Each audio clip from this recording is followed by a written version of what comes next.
There is a story about drugs in this country that it seems like it's easy to tune out, but it is a crisis of unprecedented proportions. A fentanyl drug bust landing 3 police officers in the hospital. Good news is they are recovering this morning.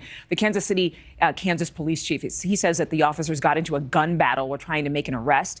We know at least 3 people are in custody.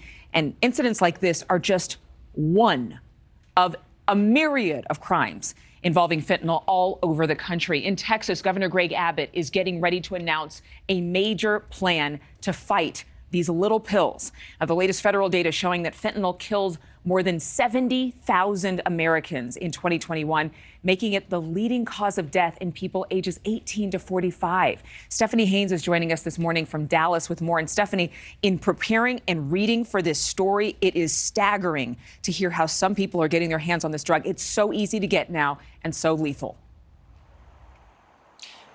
Staggering is an understatement, Adrienne, and good morning. Ramping up the fight against fentanyl has been one of the governor's main priorities of his 3rd term. And so that's why today he's hosting a summit with a campaign called One Pill Kills. And today we will hear from law enforcement. We will hear from health workers, advocates, family and friends whose lives have been forever changed after losing a loved one or nearly losing a loved one to this deadly drug. It is affecting teenagers and adults all over this country, including right here in the DFW area, where just last semester, 9 students overdosed with fentanyl in one single school district here. 3 of those students died.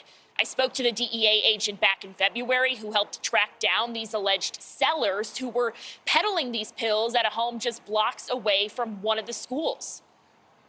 The substance in those pills is so ridiculously addictive and so ridiculously deadly.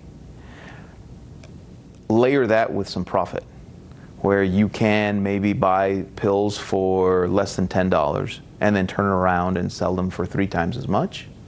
It is a perfect storm when it comes to being able to lure or attract young people.